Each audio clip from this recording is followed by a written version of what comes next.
এরপরে প্রশ্ন হলো, ৫ কালেমা মুখস্থ না থাকলে কি জাহান্নামী হবে? খুব সুন্দর প্রশ্ন। আপনাদের সবার ৫ কালেমা মুখস্থ আছে তো?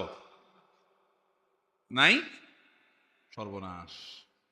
ভাই, ৫ কালেমা কি কি আছে? কালিমায়ে তাওহীদ, কালিমায়ে শাহাদা, কালিমায়ে তৈয়বা, কালিমায়ে তামজিদ, আর কি?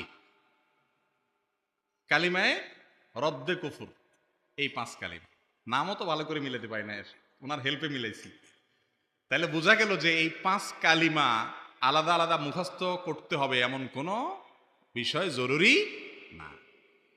এই ৫ কালিমার বিশেষ করে কালিমায়ে তাওহীদ, তামজিদ যা বলতেছে ঘুরে ফিরে একই জিনিস। সেটা কি? আল্লাহর একত্ববাদে বিশ্বাস করা, আল্লাহকে মাবুদ হিসাবে স্বীকৃতি দেওয়া, অন্তরে অন্তঃস্থল থেকে বিশ্বাস করা, এবং রাসূল করিম সাল্লাল্লাহু আলাইহি সাল্লামকে আল্লাহর নবী রাসূল হিসাবে স্বীকৃতি দেওয়া, তার আনুগত্য করা।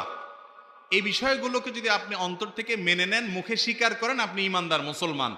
এই কালিমাগুলো বিশেষ করে এই ৫ কালিমা আলাদা আলাদা, এটার ভাষা আরবিতে মুখস্থ করতে হবে এমন কোনো বাধ্যবাধকতা নাই, আর এটা কোনো হাদিসেও এভাবে আসে নাই। এরপরে প্রশ্ন